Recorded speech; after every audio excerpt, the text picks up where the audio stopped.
Tu micrófono, Bruno. Ay, perdón, yo aquí muy contento ya anunciando el evento y presentándoles a todos. Bienvenidas, bienvenidos todos al conversatorio Movilidades del Caribe, África y Asia por los corredores migratorios latinoamericanos. Gracias al público que se va conectando al YouTube del Instituto, al canal 2 de YouTube. Gracias también, colegas, por conectarse desde sus casas, latitudes y distintos usos horarios. Muchas gracias por hacer un espacio en sus agendas. Yo sé que estamos todos llenísimos y atascados de trabajo y les agradezco mucho. Es un excelente equipo, que esperemos que sea un equipo de trabajo y que armemos proyectos a futuro. Esa es un poco la idea, ¿no? Justamente por eso nace la actividad, quizás de la creciente cada vez más necesaria, eh, eh, eh, como las ganas que tenemos y las necesidades de conjuntar esfuerzos y mejorar la articulación entre los poquitos y poquitas, considero yo que somos los que nos dedicamos a movilidades y procesos en torno a movilidades migratorias mal llamadas extracontinentales, extrarregionales, y estos corredores, ¿no? Varios corredores que se van moldeando por nuestros territorios. La idea también es un poco tratar de darle continuidad a iniciativas anteriores que se dieron a lo largo de la pandemia de COVID, en especial el proyecto que encabezó Soledad Álvarez en torno a pensar, ¿no?, los efectos y consecuencias del COVID sobre las experiencias y procesos que acompañamos de control migratorio, contención, etcétera. Y también pensando en la posibilidad de que tomemos nota de las convergencias que tenemos, ¿no?, desde nuestros distintos lugares de trabajo, proyectos de investigación, reflexiones teóricas, hallazgos, para pensar proyectos a futuro, nuevos espacios como estos, presenciales o digitales, ¿no? Y también se justifica este espacio porque los procesos, ¿no?, alrededor de los cuales personas caribeñas, en especial haitianas, ¿no?, las africanas y asiáticas también, esos procesos alrededor de los cuales transitan, ¿no?, por Latinoamérica, pienso que de muchas maneras que están ensombrecidos, quizás porque el volumen de estas movilidades es menor, ¿no? Frente a en México, por ejemplo, el tránsito de centroamericanos, ¿no?, que tiene una larga, ya, eh, ya trae un periodo bastante largo de investigaciones y de estudios, ¿no? Son varios y variados los estudios. Y también porque son procesos y experiencias sobre los cuales se conoce menos, ¿no? Se conoce poco. Son personas cuyas redes, más que migratorias, muchas veces son diaspóricas, ¿no? Si pensamos en, en las movilidades subsaharianas, en las caribeñas, obviamente, en algunas de las asiáticas, ¿no?, como Bangladesh, como Pakistán, como India. Son movilidades que son multipolares y diaspóricas y que por eso son más complejas desde el punto de vista espacial, ¿no? Se distribuyen por el espacio de otras maneras. Son formas y redes más complejas y más sofisticadas desde ese punto de vista espacial. Pero hemos identificado todos los colegas que están aquí reunidos como estas movilidades han permanecido en el tiempo y quizás se han evidenciado, ¿no?, a lo largo de la última década, por lo menos, ¿verdad? De manera que lo que buscamos con esa actividad, además de enlazarnos, darnos a conocer, dar a conocer nuestros trabajos, es un poco también ver qué tantas convergencias tenemos o qué tantas descubiertas, de qué manera nuestras reflexiones, aunque sean preliminares, convergen, ¿no? en lo relativo a estas movilidades, ¿no? Y los procesos de, no solo de contención, control migratorio, de fronterización, sino también de cómo esos espacios se han diversificado, ¿no?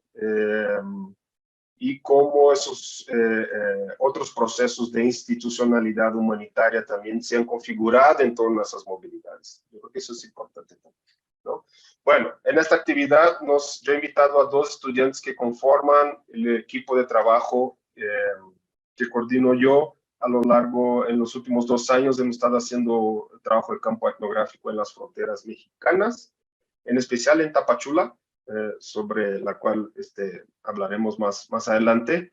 Entonces están con nosotros Yunek Vargas. Ella es estudiante del doctorado en Ciencias Políticas y Sociales con orientación en Relaciones Internacionales.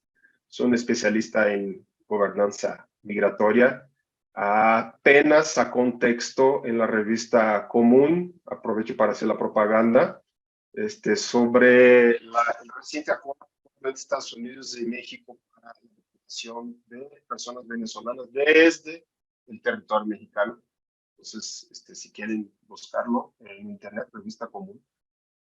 Y también está Brenda Jara, es estudiante de la licenciatura en Relaciones Internacionales de la UNAM también. Brenda tiene una investigación, lleva a cabo una investigación sobre el desplazamiento desde o alrededor del lago Chad, en Nigeria, ¿no? Entonces, también es una persona de las poquitas que somos o que podemos mapear todavía interesadas en estos procesos más allá de nuestra región.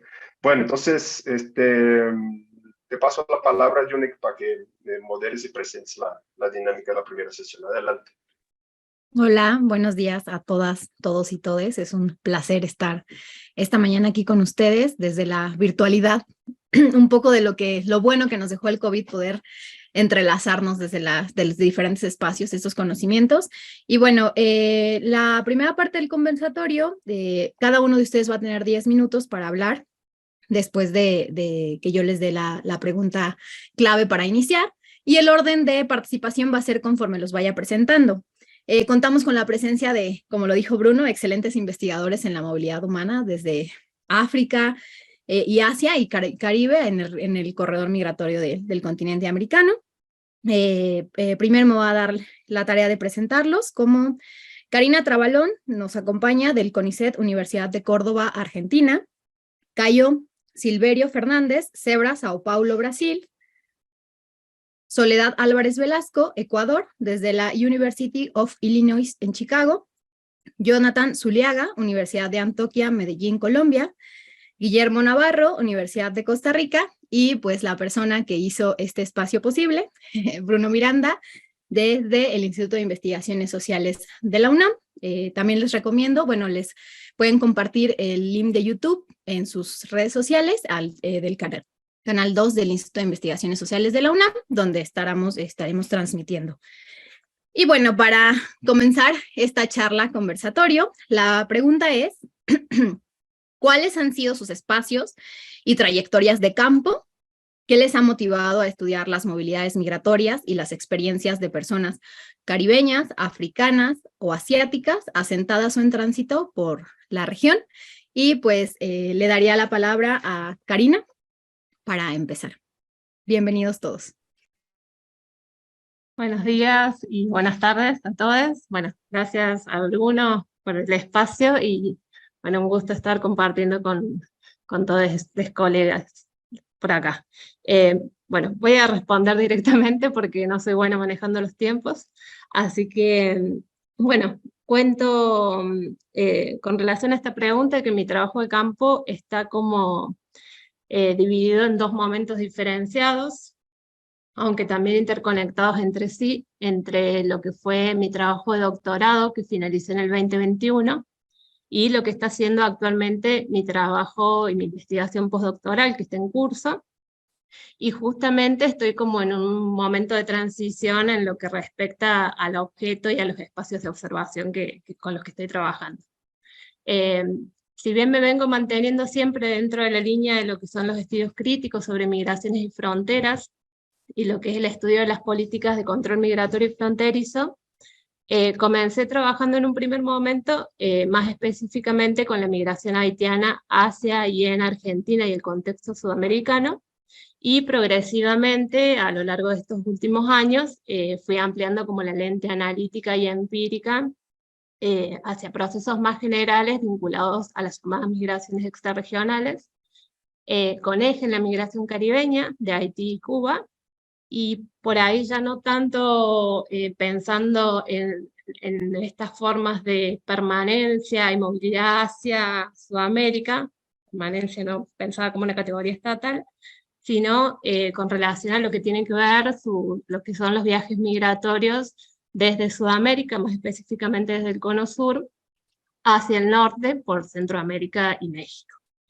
En general mi trayectoria individual siempre ha estado muy atravesada por lo que es mi trayectoria colectiva y por el grupo de investigación que tenemos acá en Córdoba, en Argentina, que coordina Eduardo Domenech y del que participo hace ya 7 años.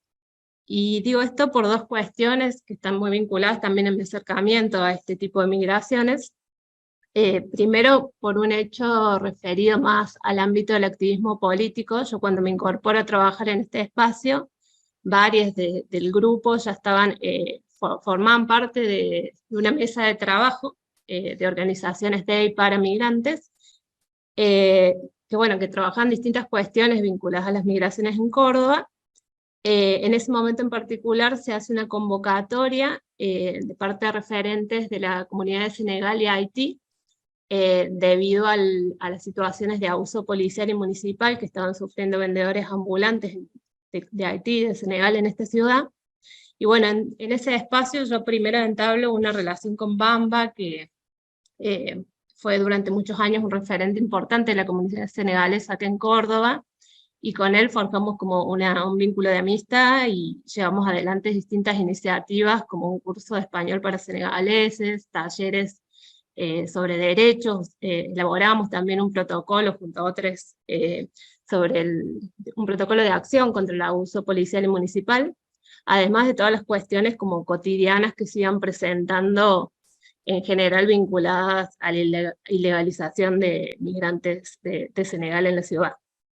Pero bueno, en ese espacio también conozco un referente de Haití, que es el que me abre como el campo hacia las redes migratorias que se estaban constituyendo, que ya venían constituidas, pero que también se estaban acrecentando en ese momento, de jóvenes de Haití, varones y mujeres, que estaban llegando a la Argentina con el objetivo de realizar sus estudios universitarios en el país. Y bueno, Córdoba y Rosario son las dos ciudades más importantes después de Buenos Aires, acá en Argentina.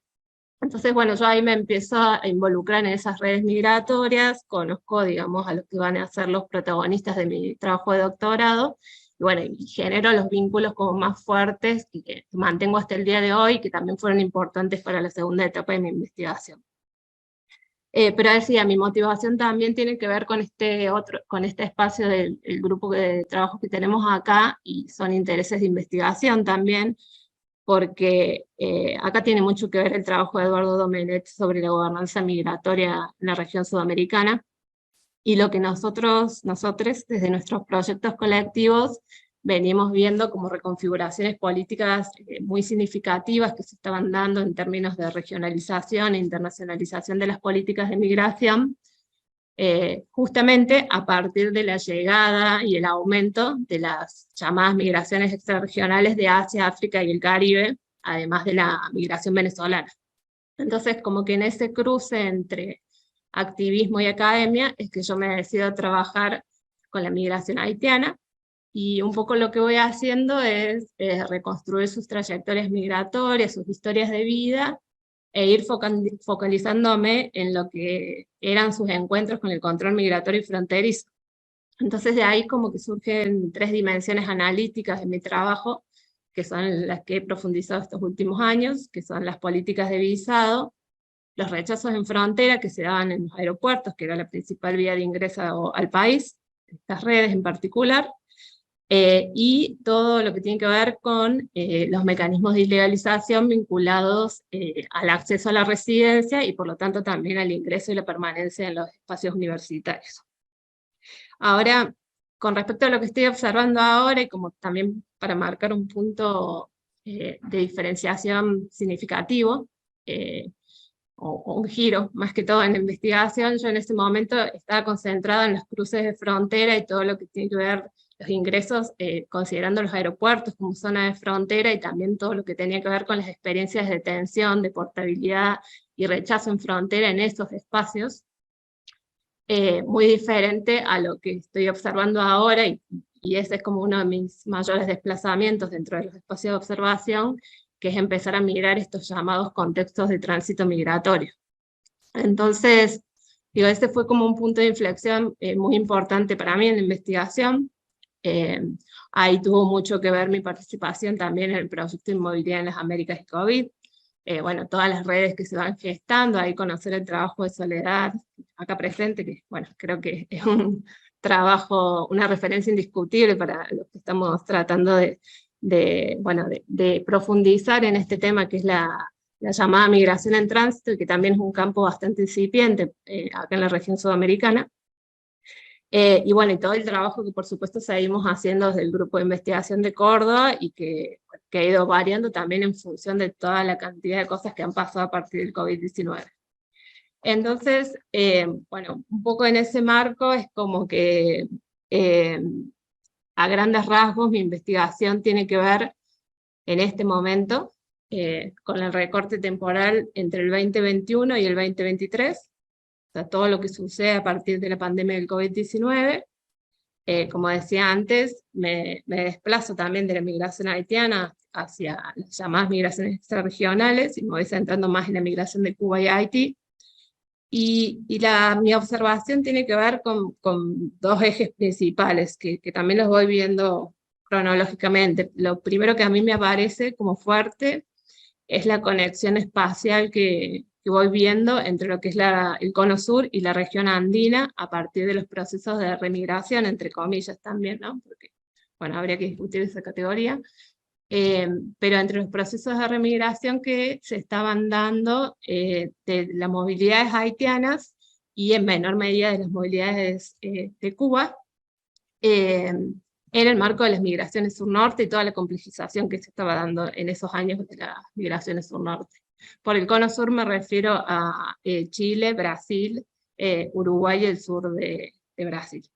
Y en segundo lugar, y con esto termino, lo que viene después, lo que pasa a observar después, tiene que ver con la confluencia entre estos procesos de remigración, que ya venía documentando y acercándome de distintas maneras metodológicamente, y el incremento que se empieza a observar también de la migración extrarregional en general y las migraciones de Asia, África y el Caribe en particular, ¿no? Y eso es algo que paso a observar cuando ya en noviembre del 2022 hago mi trabajo de campo in situ en la triple frontera de Perú, Brasil y Bolivia, donde puedo ir donde empiezo a hacer lo que estoy haciendo ahora, que es la reconstrucción del corredor amazónico andino, en una zona de tránsito que desde mi punto de vista me ha permitido como establecer algunas conexiones significativas que se están dando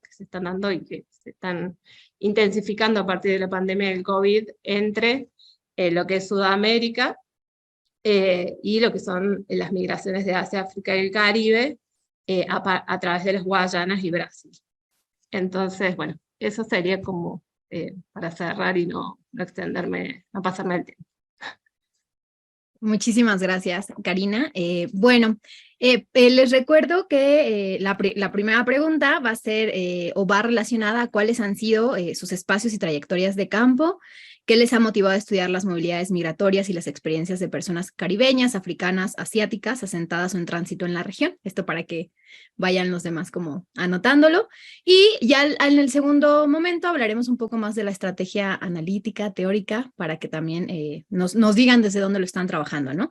Entonces, en este momento le doy la palabra a Cayo Silveira. Muchísimas gracias, Cayo.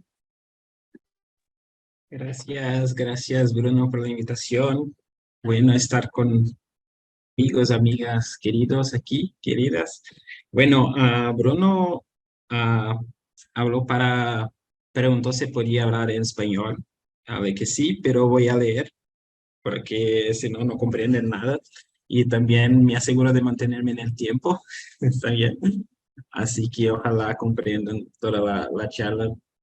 Ah, bueno, bueno, los lugares donde estoy llevando a cabo mi investigación, así como Karina, también estoy como en un periodo de transición, pero voy a hablar un poco más ahora del pasado y después un poco de, ojalá, el futuro. Los lugares están toda la ciudad de São Paulo, que es como la ciudad más grande de Brasil, la que tiene mayor cantidad de inmigrantes internacionales en el país. Y bueno, actualmente São Paulo cuenta con aproximadamente 400.000 migrantes, lo que representa alrededor de 23% más o menos del total de migrantes de Brasil. Y bueno, específicamente he llevado a cabo actividades de investigación en proyectos de extensión universitaria, colectivos de migrantes y no migrantes también, a instituciones de atención a migrantes en centros culturales también creados por migrantes. Y por lo tanto, mi investigación parte de observar la vida cotidiana de las migraciones y la relación que los migrantes establecen con la ciudad en diferentes momentos, como el acceso a los derechos, las acciones colectivas de reivindicación, la capacitación para funcionarios públicos y también los espacios como de ocio y festividades.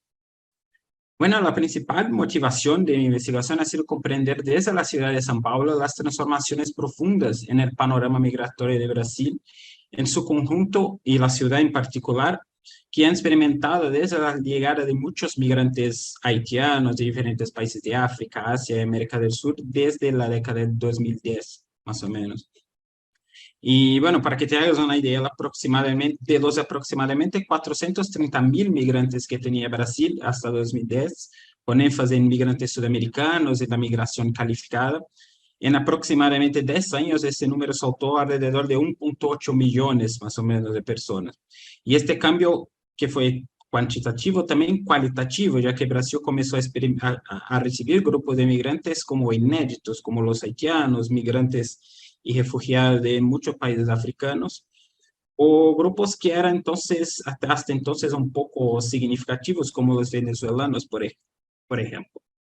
Y bueno, esta fue una transformación que causó rupturas, cambios y también algunas continuidades en el panorama migratorio del país en su conjunto. Y por lo tanto me interesa identificar estas rupturas y continuidades políticamente, socialmente y epistemológicamente también.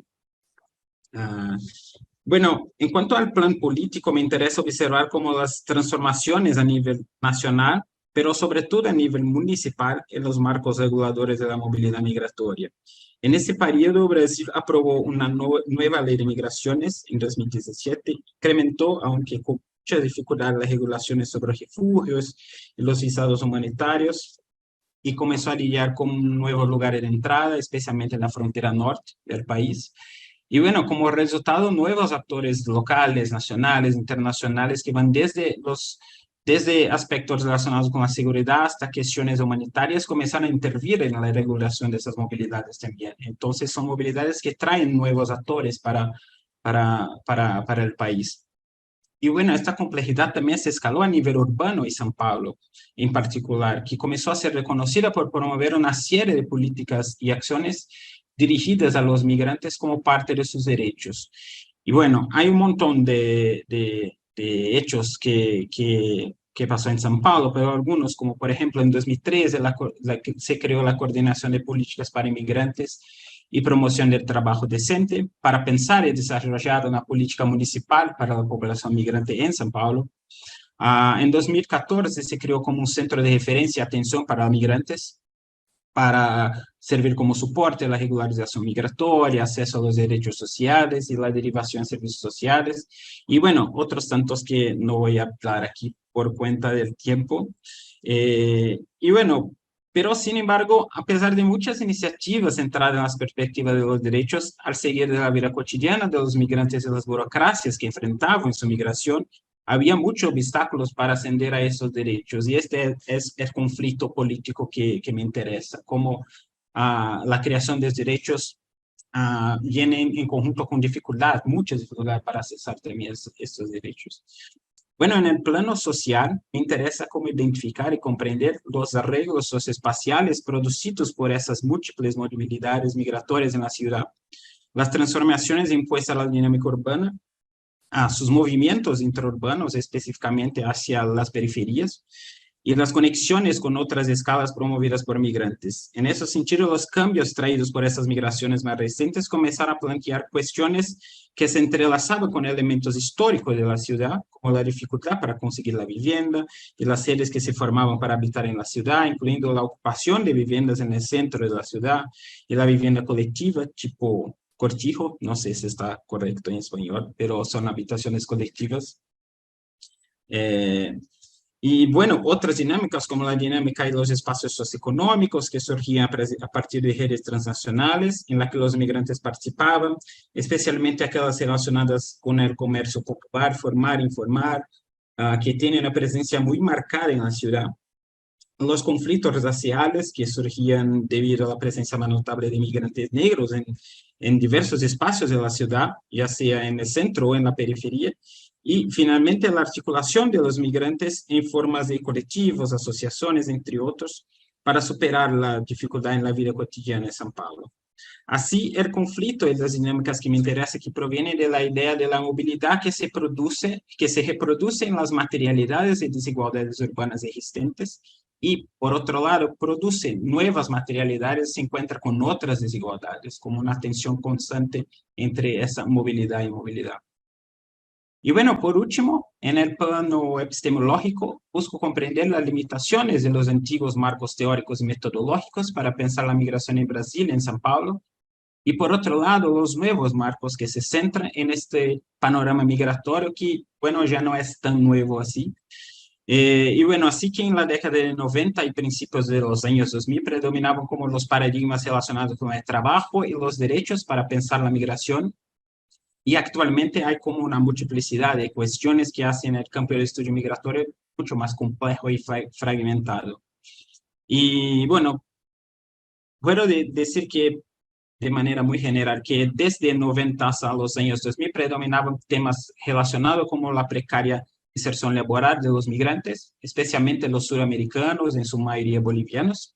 Bruno ha hecho trabajos muy buenos en este tema, por ejemplo, y bueno, su conexión con la industria de confección, y este debate estaba fuertemente relacionado con la falta de derechos que enfrentaban los migrantes. En términos muy generales, la ecuación teórica era que la falta de derechos facilitaba la incorporación de los migrantes en este trabajo precario.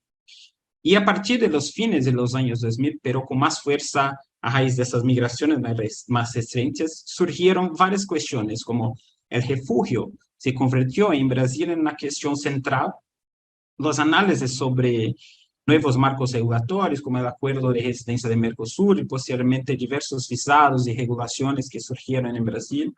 Y en este campo de estudios hay muchos como entusiastas de esas políticas y de esos marcos, pero también hay como muchos que están señalando, mucho menos entusiastas señalando la reproducción de las formas de control a través de estos mecanismos.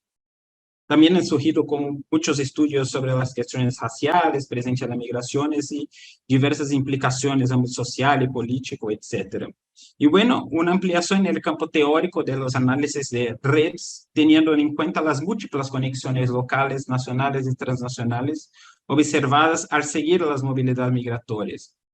Y bueno, es justamente en este último marco que me encuadro ahora, en un campo que me interesa corresponder al rescalonamiento de los movimientos políticos y sociales que la migración ha promovido Y bueno, cómo vincular las dinámicas más locales con procesos reguladores y procesos también de tránsito mucho más amplios que están pasando ahora en São Paulo.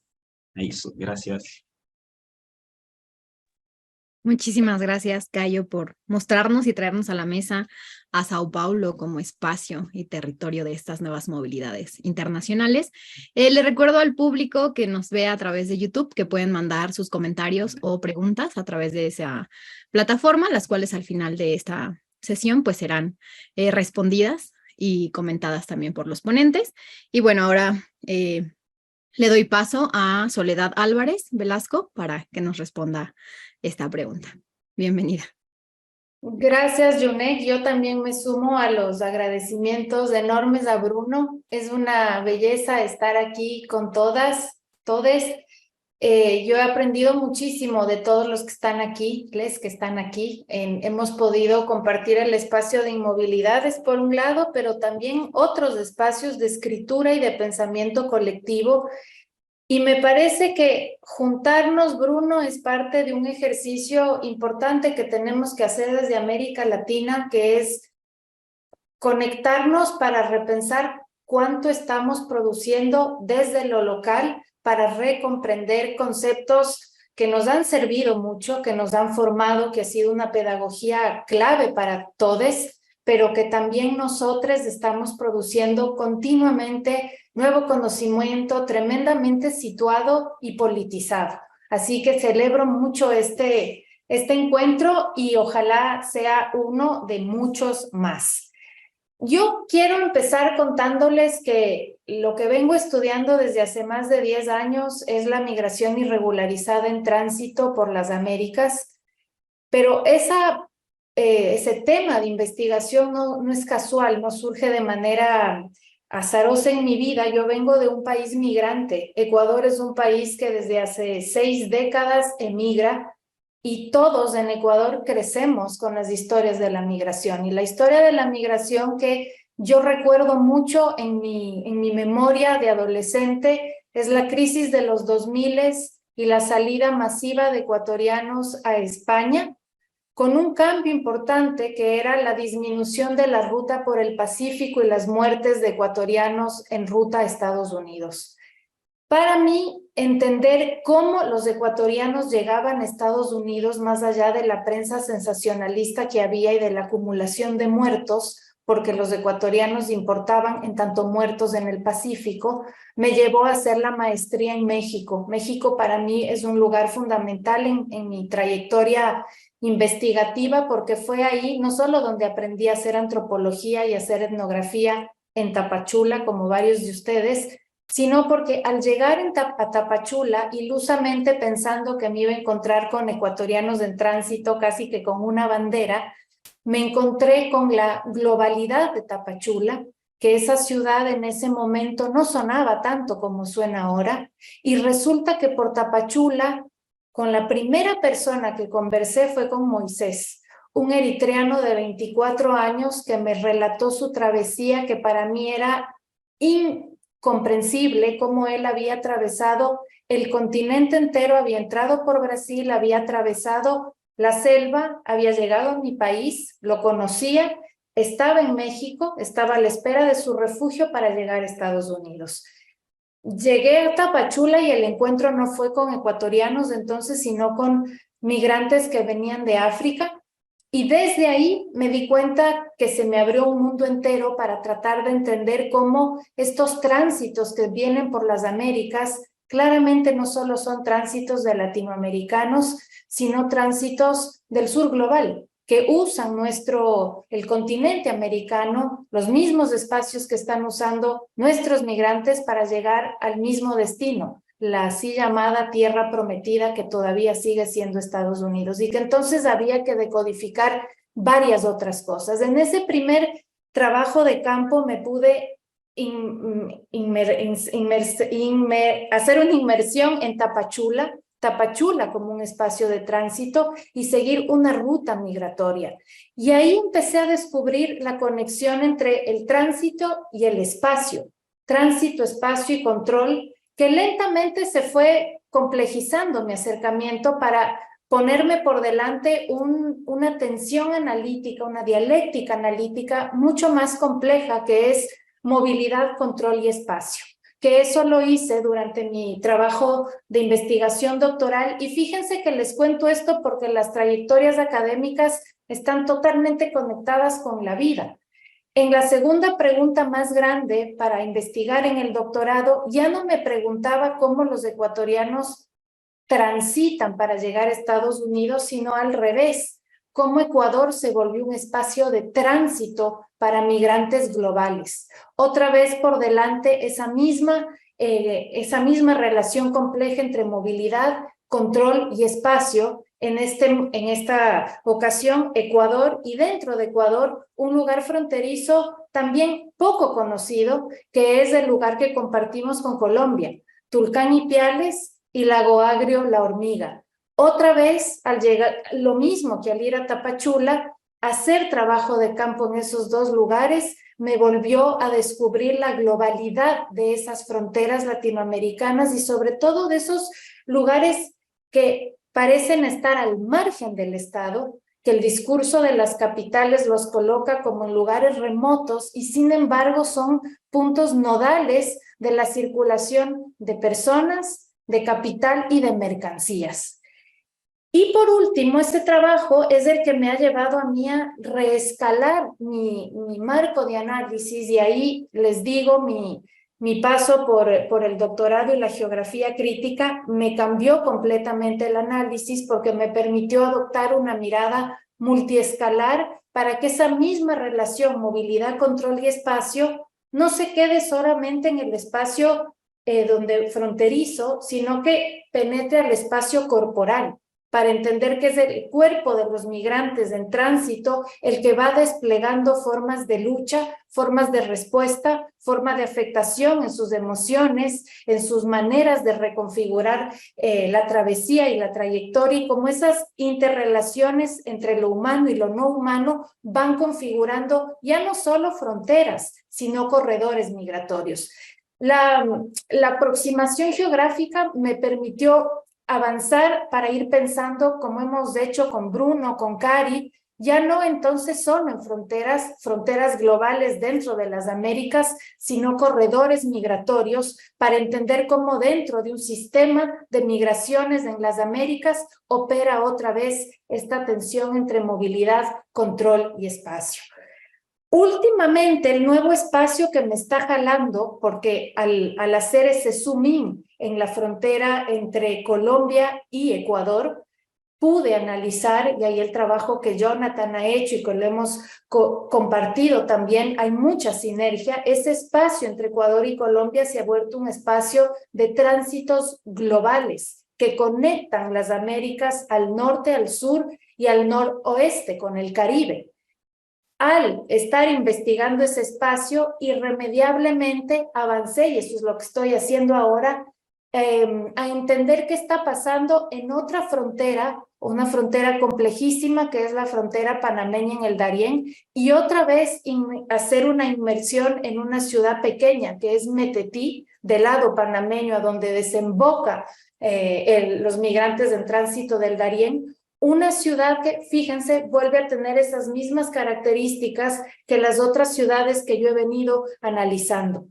Tapachula, Lago Agrio, La Hormiga, ahora Metetí. Entonces, descubrir esa globalidad provocada por la migración me ha permitido entender también todas las economías ilegalizadas que se han ido configurando en torno a esos tránsitos, economías ilegalizadas que ahí además entiendo que no solo se debe a la movilidad per se. El trabajo con Bruno me ha ayudado muchísimo a entender que la movilidad existe en tanto hay procesos de espera, en tanto hay procesos de inmovilidad e inmovilización, y con el Bruno venimos pensando cómo esa inmovilización, sea voluntaria o sea forzada, genera extracción de valor, y que esa extracción de valor es la que está provocando esas transformaciones en estas ciudades que son globales, ciudades que no son icónicas como Nueva York o Londres, pero son las ciudades que permiten que las Américas estén conectadas dentro del sistema mundo de explotación y de reproducción del capital. Ese ha sido mi trabajo y la trayectoria, y creo que y con esto voy cerrando, una de las preguntas que para mí no deja de ser cruciales es entender cómo esos migrantes transcontinentales logran llegar hasta su lugar de destino, que es Estados Unidos. Ellos atraviesan fronteras que para los latinoamericanos no están presentes, que son las fronteras lingüísticas y las fronteras culturales, bien, y también fronteras que tienen que ver con su configuración religiosa. Son migrantes que al llegar a las Américas, a diferencia de los ecuatorianos, de los venezolanos, de los cubanos, logran atravesar las fronteras negociando de muchas formas. Estos otros migrantes tienen estas barreras gigantescas que muchas veces las pasamos por desapercibidas, y sin embargo es fundamental en la manera en que van armando su travesía. Bruno, tú nos decías en la introducción que conocemos poco de lo que está pasando con estas migraciones transcontinentales, y en gran medida se debe a la barrera lingüística. Primero porque hablan árabe, pueden hablar francés, pueden hablar inglés. ¿Cómo nos aproximamos a ellos? Y aquí con esto cierro. La manera en la que yo pude acercarme a esta migración transcontinental ha sido siempre tratando de generar espacios de reciprocidad y redistribución siendo traductora en el campo. Eso fue lo que hice en Quito cuando trabajé en la unidad de atención a la movilidad humana que lo tenía la provincia de Pichincha. Fui traductora al francés y al inglés, y ahí generé mis conexiones con los interlocutores, y lo mismo durante el tránsito. Creo que estas travesías transcontinentales, además, transcontinentales junto con las latinoamericanas, nos abren una pregunta inmensa sobre lo que está pasando con la gente en el sur global y cómo esos cuerpos en movimiento en realidad es un grito de resistencia frente a las estructuras de poder y de exclusión que no dejan de confinarlos a rutas extremadamente peligrosas y violentas, y sin embargo ellos siguen teniendo una afirmación de vida. Gracias. Muchísimas gracias, Soledad. Creo que todos nos quedamos pensando tantas cosas y creo que pensar y repensar el cuerpo como espacio y como frontera que atraviesa todos estos corredores, pues el idioma y la cultura, sobre todo de estas movilidades, pues enriquecen muchísimo lo que están pasando estas personas, ¿no? Como en sus propias vidas. Bueno, ahora le voy a dar la palabra a Jonathan Echeverry Zuluaga. Muchísimas gracias, Jonathan. Adelante.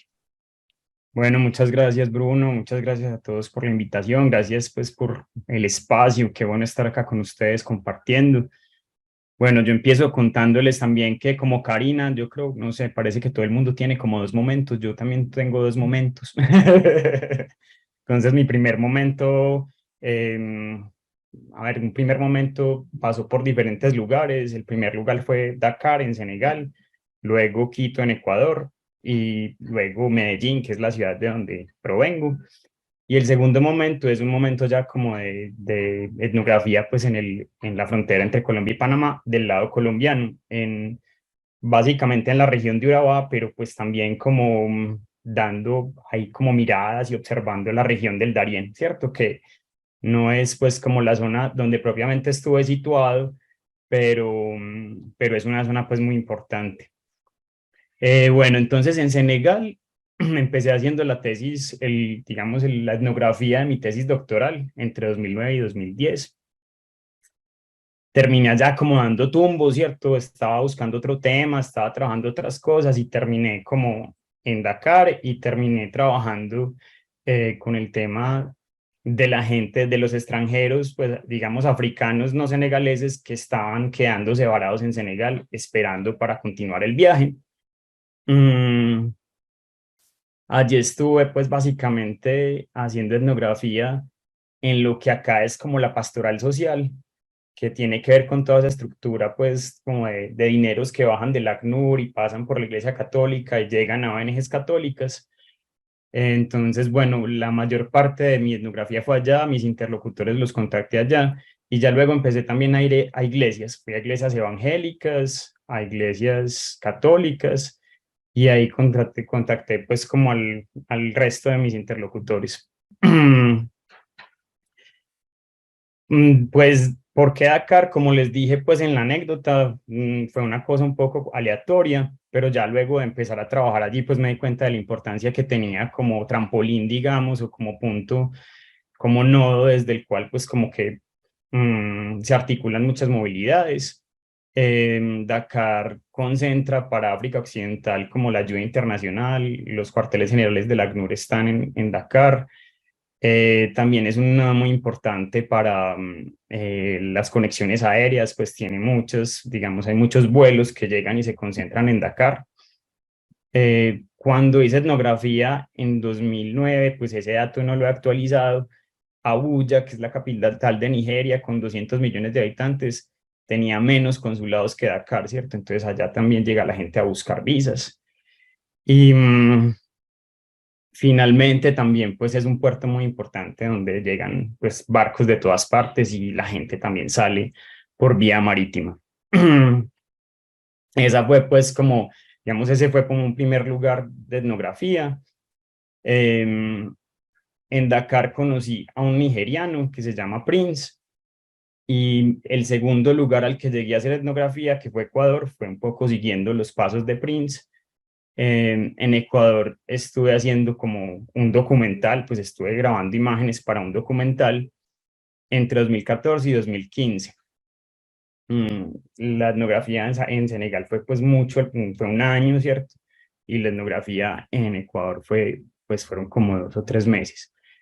Entonces ahí llegué siguiendo la trayectoria de Prince y básicamente estuve en un restaurante por allá en la avenida Amazonas en Quito, que administraban 2 nigerianos y al que llegaban muchos africanos. Entonces, bueno, durante el primer momento como de mi trayectoria de investigación, las personas con las que trabajaba básicamente eran oeste africanos.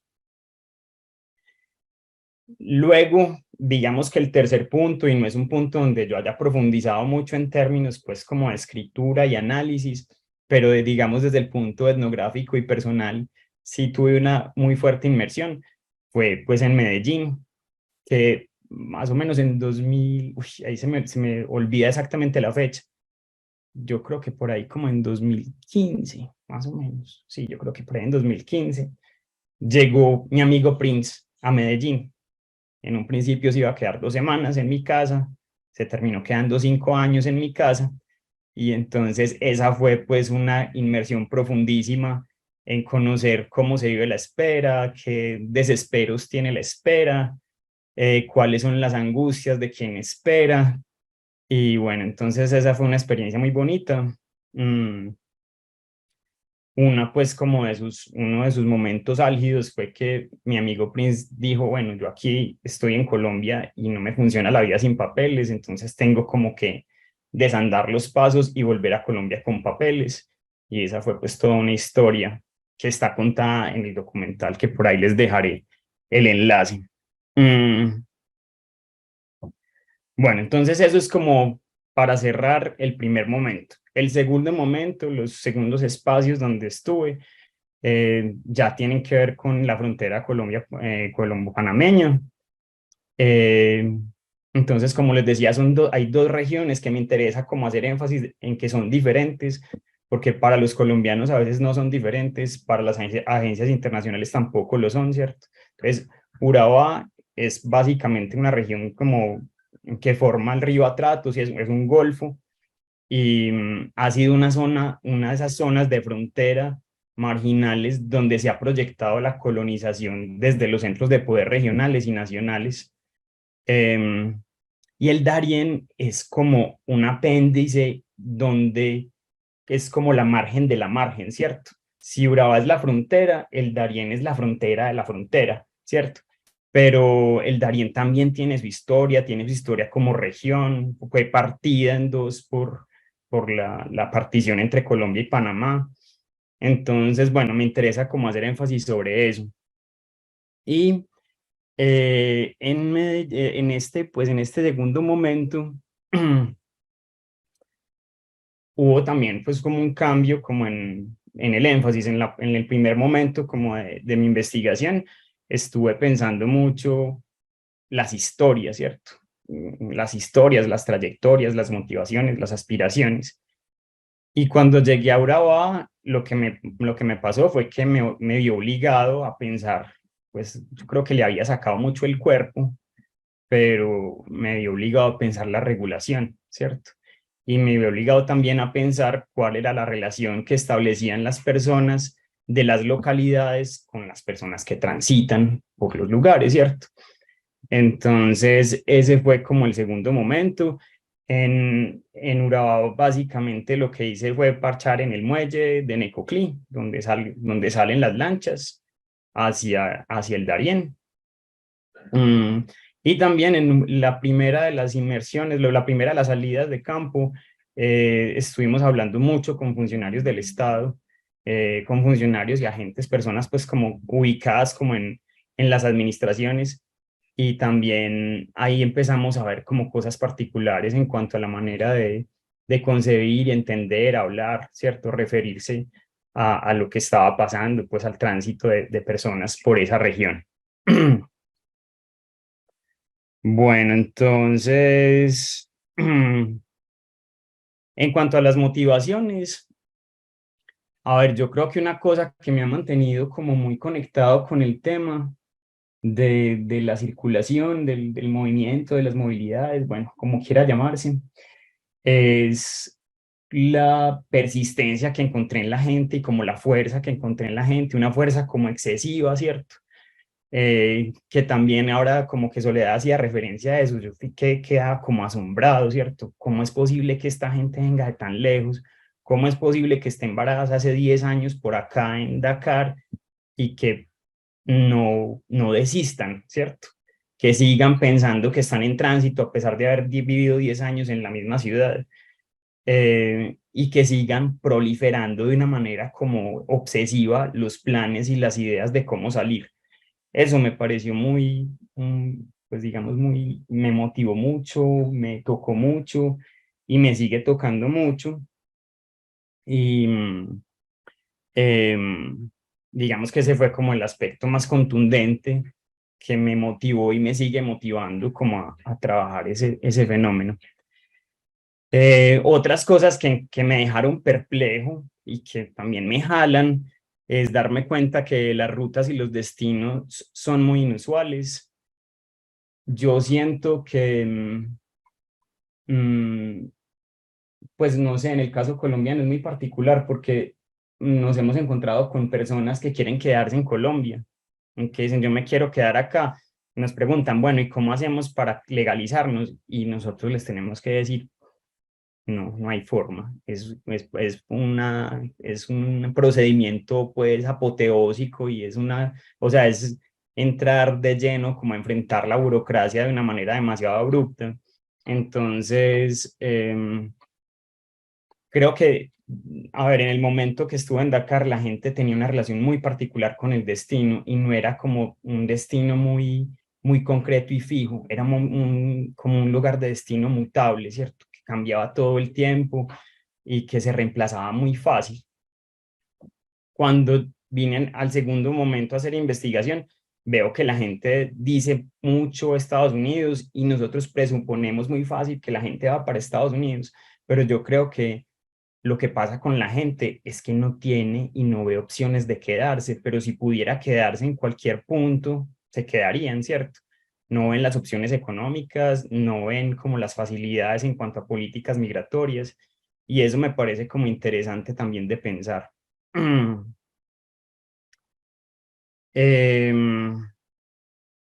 Esas fueron como las cosas, pues, como que más me motivaron o más me han motivado a estar trabajando el tema.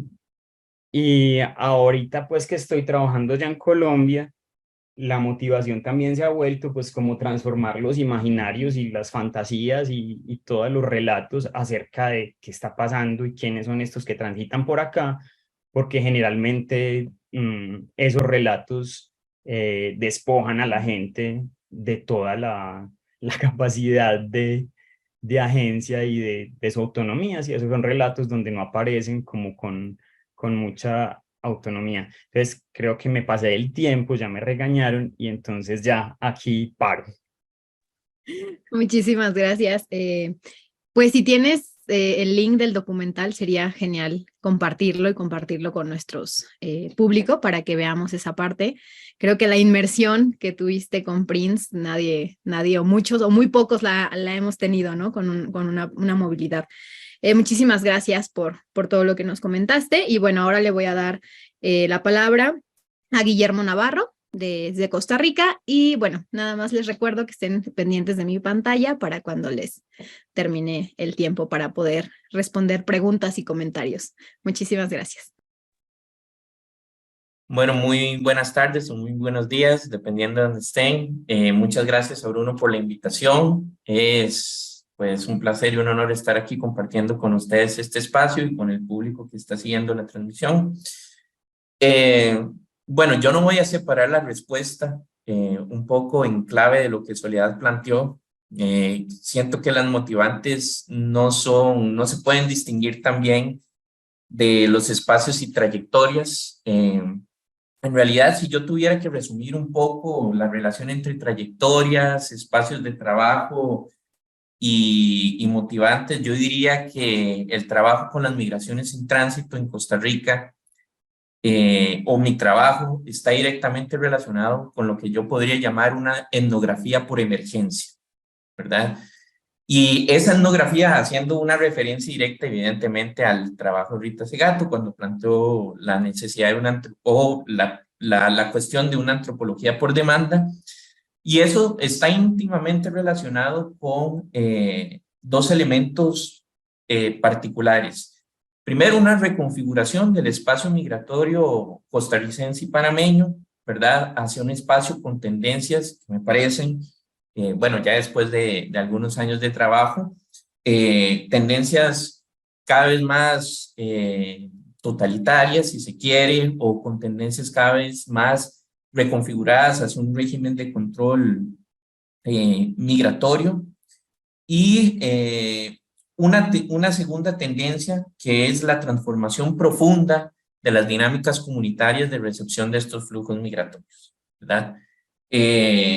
Bueno, particularmente en Costa Rica y en Panamá, los flujos migratorios existen desde inicios del 2000, ya tenemos datos documentados, tendencias, hemos elaborado patrones, pero han sido flujos migratorios invisibilizados, principalmente porque Costa Rica y Panamá habían sido pensados en términos teóricos, en términos de política pública, como países de recepción migratoria, principalmente relacionados con migraciones intrarregionales en Centroamérica, ¿verdad? Migraciones salvadoreñas, hondureñas, nicaragüenses, ¿verdad? Articuladas a procesos productivos, a mercados de trabajo, etcétera, y también relaciones binacionales migratorias entre Panamá y Costa Rica. Bueno, ese escenario se ha ido transformando y cada cierto tiempo surge en estos dos países la cuestión de una crisis migratoria relacionada a los tránsitos migratorios. La primera de esas crisis migratorias, o que se llamó, entre comillas, crisis migratoria, se dio en 2015 y 2016, cuando se cerró la frontera entre Costa Rica y Panamá. Y eso generó la concentración de las personas migrantes en diferentes pueblitos rurales al norte y al sur del país. Y a partir de eso se visibilizó digamos, las dinámicas migratorias que ya tenían varios años de cruzar en estos espacios. Bueno, a partir de ahí, pues yo comencé a ejercitar lo que les he dicho, una etnografía por emergencia. Yo hice mi doctorado en estudios étnicos y africanos, ¿verdad? Trabajando otra cuestión dirigida a la circulación de personas, ideas, transpolíticas, que se oponían a regímenes raciales globales en relación al panafricanismo. Y entonces empecé como a desarrollar esta etnografía de estos espacios, abordando tres dimensiones que no tenía muy claras, pero que se fueron como, vamos a decir, cristalizando en el trabajo de campo. La primera tenía que ver con cuál era la relación o las interacciones que se establecían entre estos flujos migratorios y lo que yo podría llamar comunidades de recepción temporal, ¿verdad? Estas comunidades de recepción temporal son pequeñas ciudades establecidas a lo largo de diferentes espacios en Costa Rica que han recibido a lo largo de todos estos años a estos flujos migratorios, como ustedes lo han planteado, caracterizados por ser heterogéneos y diversos, ¿verdad? No solo asiáticos, sino ahí tendríamos que hilar un poco más, también africanos tendríamos que hilar un poco más, caribeños hilar un poco más, pero digamos flujos extremadamente diversos. Y dentro de esa recepción temporal, ver si esas interacciones pues configuraban dinámicas de racialización, ¿verdad?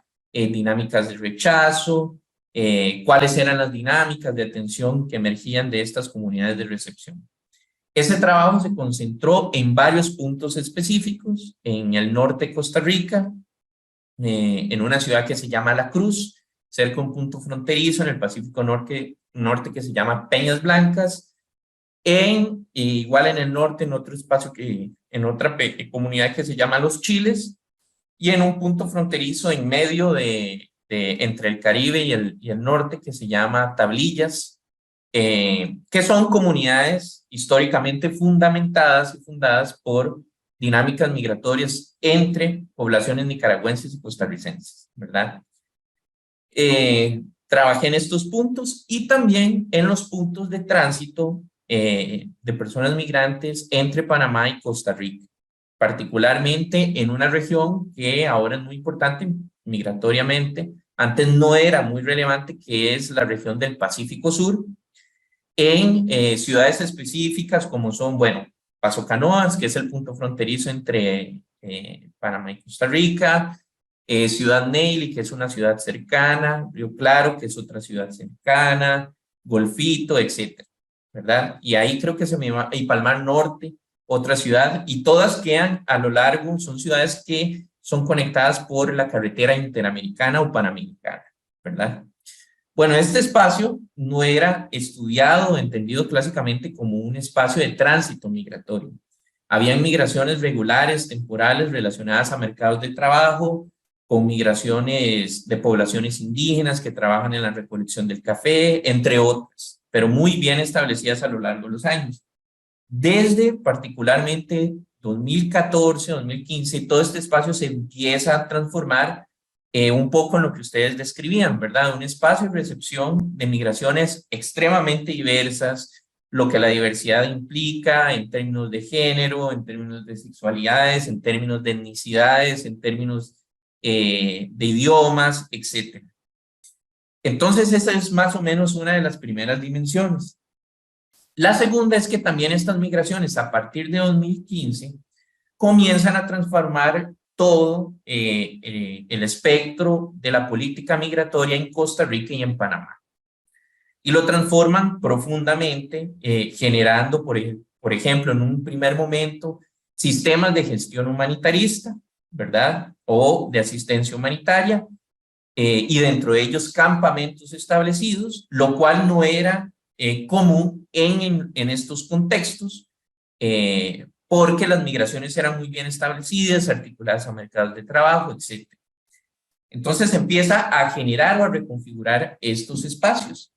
Y ahí comencé también a trabajar, sumado a la cuestión de las comunidades de recepción temporal, cómo se transformaban estas políticas y cuál era la articulación y la transformación entre Panamá y Costa Rica, ¿verdad?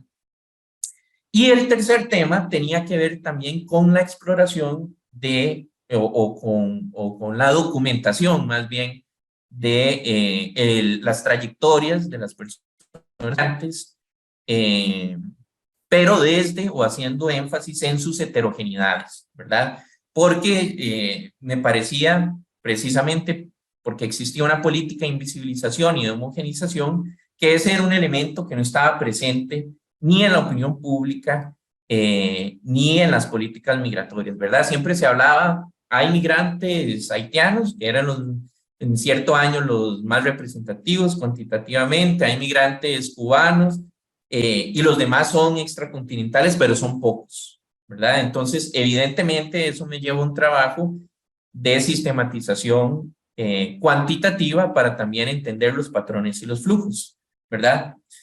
Bueno, en términos cualitativos, pues exploré esa cuestión de la heterogeneidad, haciendo énfasis en un trabajo de más o menos 3 u 4 años con personas migrantes africanas, pero evidentemente, como ustedes sabrán en campo, pues uno termina recolectando muchísima información de migrantes de todas las partes del mundo, y eso también generó una base que, bueno, es otro elemento que voy a trabajar un poco más pues adelante. Y bueno, y la quinta dimensión tal vez es esto que les comentaba, el levantamiento y el análisis de datos y de los patrones de tránsito por el Darién, ¿verdad? Que eso también logramos hacer un levantamiento de todos los datos de tránsito migratorio en los campamentos desde el 2010 hasta septiembre del 2023, ¿verdad? Y eso nos permitió llegar a algunas conclusiones que podríamos discutir un poco más adelante. Pero básicamente las motivantes tenían que ver con eso. Y bueno, la etnografía por emergencia pues me llevó en un trabajo en medio antes y en medio del COVID, ¿verdad? Otras temáticas que fueron siendo relevantes, por ejemplo, los sistemas de atención durante el COVID-19, las dinámicas de abandono de las personas migrantes en términos de emergencia de salud pública, algunos procesos políticos que transformaron o que reconfiguraron también la frontera, como el cierre de fronteras, ¿verdad? El mayor control, etcétera. Y esto precisamente, como les decía al inicio, está íntimamente relacionado con ciertas tendencias de reconfiguración del flujo migratorio, y particularmente de este espacio fronterizo que yo llamo Panamá y Costa Rica como un solo espacio fronterizo, no separado. Bueno, creo que me pasé el tiempo también. Muchísimas gracias. Gracias. Muchísimas gracias, Guillermo. Bueno, pues para no tardarnos, doy la palabra a Bruno. Tienes 10 minutos. Va, muchas gracias, Yunek. Traigo una gripa infame. A ver si mi tono nasal no impide la comprensión. Nada, decir que sus trabajos me inspiran, sus trabajos me sirven de referencia de todos ustedes.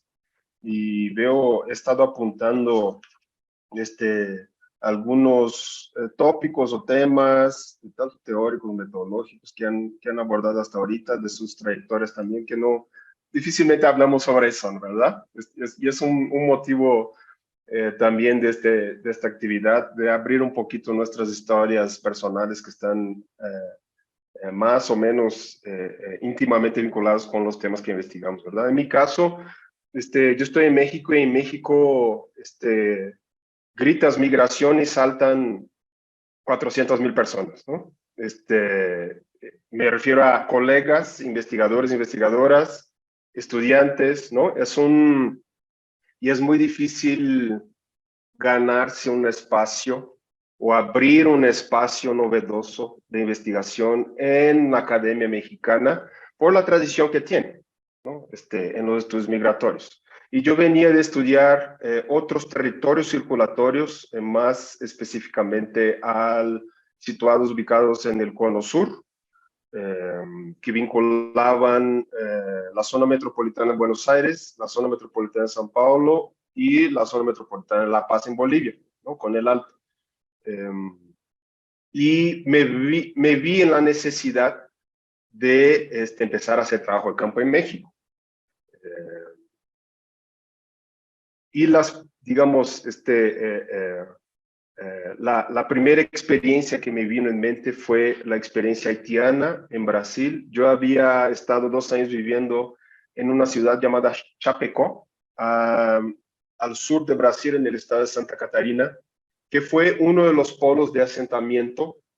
Ahí di clases a personas haitianas, que como en Córdoba, Brasil también ha tenido un programa muy importante de incorporación de estudiantes haitianos, ¿no? Entonces ahí di clases en la Universidad Federal de la Frontera Sur, la UFS, en Chapecó, y tuve alumnos haitianos, y mis vecinos eran todos haitianos porque vivíamos en una colonia obrera al lado de una inmensa industria de procesamiento de carne, ¿no? De pollo, de pavo, de redes, que fue uno de los polos, uno de los nichos laborales en los que se insertaron las poblaciones haitianas en Brasil. Mucho se habla de los estadios del Mundial de 2014, ¿no? Toda la infraestructura para los Juegos Olímpicos en Río, pero la industria de procesamiento de carne es un nicho importantísimo en la instalación de haitianos, ¿no?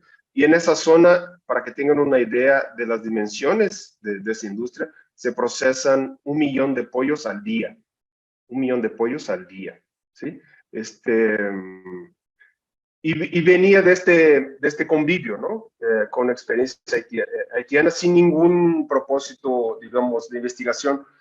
Pero al estar en México y a iniciar mi postdoctorado, me vi forzado pues a sentar, a aterrizar el campo en México y empecé a indagar sobre las experiencias de tránsito de personas haitianas y casi todos varones haitianos que se habían instalado e inaugurado un nuevo polo diaspórico en la ciudad de Tijuana. Luego, una ciudad bastante sonada, ¿no?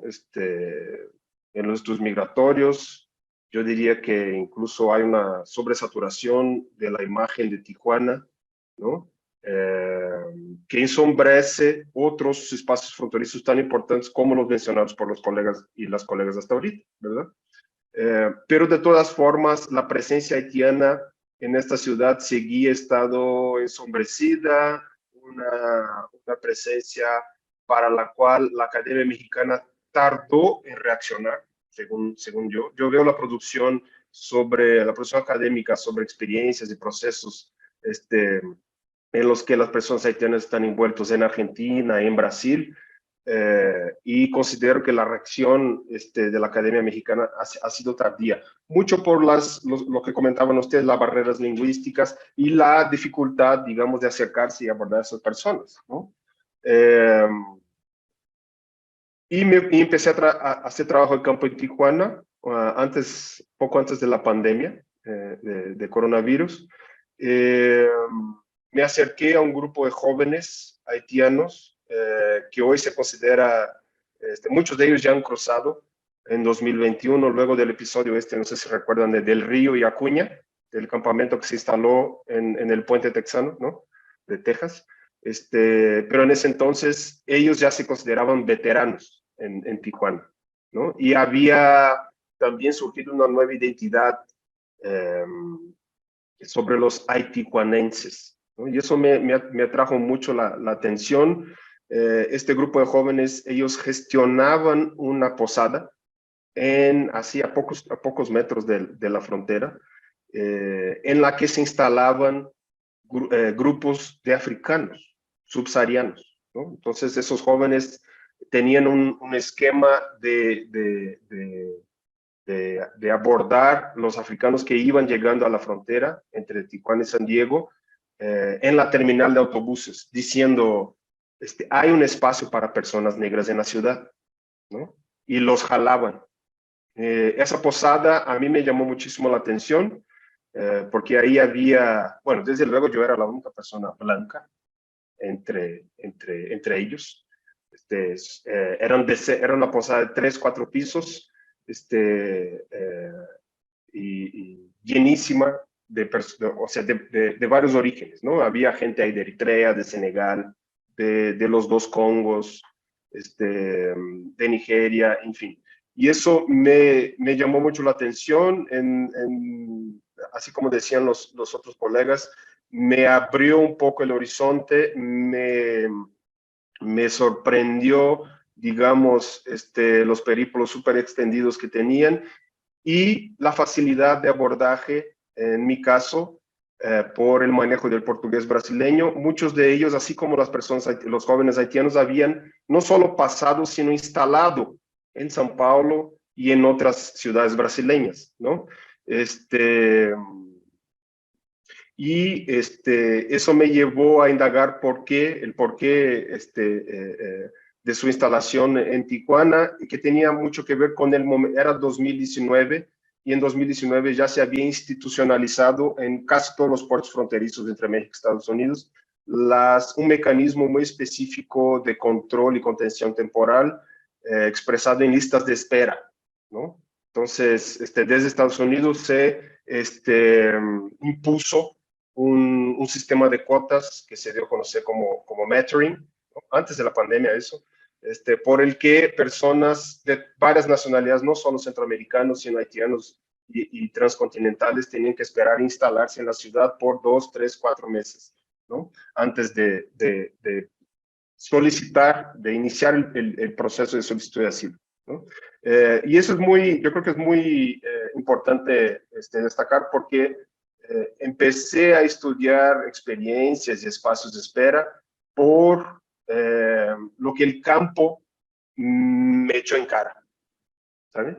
Entonces, mucho se habla hoy sobre los cuidados, y quizás podamos, no sé si vamos a tener tiempo, los cuidados ante el extractivismo académico, otras formas de colaborativas de hacer campo. Incluso se indaga sobre lo delicado que es hacer campo con personas involucradas en tantos procesos de violencia, ¿no? Pero también muchas veces llegamos a campo sin un guión, principalmente desde la antropología. Yo creo que eso pasa más, sin un guión específico, ¿no? de preguntas, o de entrevistas, o incluso de temas, ¿no? Y lo digo porque muchas veces el campo te abre el tema, te lleva al tema, ¿no? Y ahí empecé a indagar sobre procesos de espera y a darme cuenta de las necesidades de protección internacional y las barreras, como decían algunos de ustedes, que enfrentan estas poblaciones. Esta posada era, como decía uno de los gestores, un espacio negro en la ciudad, un espacio de la negritud francófona, ¿no? En Tijuana. Hoy ese espacio ya está desmantelado, ya está desarticulado. Pero a partir de Tijuana empecé a darme cuenta de cómo la espera era fruto de un proceso de externalización, ¿no? En este caso, de externalización de cuestiones referidas al refugio o al asilo, ¿no? De cómo, así como ustedes nos estaban comentando y relatando, los espacios fronterizos mexicanos tuvieron un cambio muy drástico en torno al perfil de las personas que pasaron a ocuparlos, en torno al asilo, ¿no? Y a la necesidad de protección internacional. Entonces, la espera estaba y sigue estando muy relacionada con la externalización del asilo desde Estados Unidos a México. En un primer momento, la externalización del solicitante de asilo, y con la pandemia, la externalización del asilo en sí como refugio en México, ¿verdad? Mi tiempo ya se agotó. Nada más decirles que a partir de Tijuana me vi en la necesidad de hacer campo en Tapachula, porque la espera se había externalizado no solo al espacio inmediatamente fronterizo, sino al sur de México. Y ahí, así como Necoclí, Metetí y otros espacios que han sido relatados, la explicitación quizás, ¿no? De otro espacio global, de cómo México pasó a insertarse en los corredores, digamos, efectivamente globales, ¿no? Una globalización, digamos, desde abajo, porque Tapachula pasó a concentrar personas de varios, ¿no? Y hasta hoy día, de varios sures globales. Bueno, aquí me quedo. Muchas gracias. Muchísimas gracias, Bruno. Y creo que, pues como vimos, todo se va como entrelazando, ¿no? Desde muchísimos puntos de vista y desde muchas perspectivas de cómo llegaron a ese trabajo de campo, por qué lo están haciendo. También, a las personas que están en YouTube ya pueden consultar ahí abajito el link del documental que Jonathan nos hizo favor compartir. Y pues damos paso a la segunda pregunta. Va a ser en el mismo orden, entonces empezaría Karina, y es: ¿cuáles han sido sus temas y preguntas de investigación? Teóricamente, ¿cómo han abordado sus temas y estas preguntas, ¿no? Tienen igual 10 minutos. Muchísimas gracias. Bueno, gracias. Sí, obviamente hay muchos puntos de coincidencia. Bueno, otra vez voy a ir hablando, intercalando el plural con el personal, porque la verdad que para mí, como decía antes, mi trayectoria individual es parte de mi trayectoria colectiva. De hecho, la lente teórica tiene mucho que ver con nuestros proyectos colectivos que venimos desarrollando desde 2018, que tienen que ver justamente con la lente de los regímenes fronterizos, que es bueno, una perspectiva muy trabajada dentro de los estudios críticos sobre migraciones y fronteras, y que bueno, que también hago extensible, ¿no?, el plural a Sole aquí presente, que también tenemos proyectos en común y con quien compartimos estos supuestos, no solamente teóricos, sino también epistemológicos y políticos, ¿no?, a la hora de comprender estas dinámicas de movilidad y control. Bueno, dentro de ese marco y lo que nosotros, particularmente desde acá, venimos observando y abordando como el régimen sudamericano de migraciones y fronteras, que es un planteo que hace Domenech y que, bueno, que todos desde distintos lugares estamos observando de distintas maneras. Una pregunta transversal que sí tiene que ver con mi trabajo más específico, pero siempre desde esta perspectiva más constructivista de las fronteras y de entender la frontera como un campo de lucha entre prácticas de reforzamiento y prácticas de atravesamiento fronterizo, en mi caso desde un posicionamiento quizás más centrado en las experiencias migrantes, pero que digo, la especificidad de mi trabajo está puesto por ahí en una pregunta transversal que acompaña tanto el doctorado como mi postdoctorado, y que tiene que ver con cómo entender el vínculo entre migración, racialización y control migratorio y fronterizo. Esto también es una pregunta que surge de un planteo que está dentro de la literatura de los estudios críticos, que tiene que ver con considerar a la racialización como una dimensión constitutiva de los regímenes fronterizos contemporáneos, y entenderlo también como un elemento, como clave y co-constitutivo de los procesos de securitización, criminalización, humanitarización, datificación también, y criminalización de las migraciones internacionales. Y en ese sentido, o en esa línea, es que yo vengo utilizando la idea de racialización del control migratorio y fronterizo, que es una herramienta analítica que busca referir como a un proceso específico que da cuenta de un momento particular en términos de reconfiguración política, en los modos en que se producen los sujetos racializados, los sujetos migrantes racializados, y que tiene que ver justamente con la introducción y las diversas formas en que se va adaptando el modelo de la gobernanza migratoria en la región sudamericana durante la década de 2010 e inicios de la siguiente. Perdón, hay una sirena acá, no sé si se escucha bien. Justo está, no sé si se escucha bien. Ah, bien, porque yo siento... Bien. Bueno, entonces decía... concretamente que lo que yo he tratado de examinar un poco, donde ha estado el eje de mi trabajo, es en ver cómo interviene la racialización en los procesos de regionalización e internacionalización que se van gestando alrededor de las llamadas migraciones extrarregionales en ese periodo particular. Y para eso lo que he intentado es como salirme de la mirada estadocéntrica, para tratar de pensar cómo intervienen, cómo participan otros actores en estos procesos políticos, en los que entiendo que los organismos internacionales, por ejemplo, tienen un papel no solamente activo, sino clave, además de otros actores, que eso es también lo que me abrió un poco irme a estos contextos de tránsito migratorio, otros actores que intervienen en estos procesos de control, y bueno, cuyo protagonismo va variando de acuerdo a las situaciones, las prácticas y los contextos específicos de observación desde donde uno se posicione. Perdón, me distrae muchísimo la alarma. Qué suerte que no se escucha. Bueno, entonces mi trabajo ha tenido que ver en gran parte con esto, con abordar cómo la producción institucional de relatos, prácticas, clasificaciones y datos también, se va produciendo, efectuando, se funda y se legitima en la vinculación esencializada que se hace con determinados cuerpos y formas de movilidad.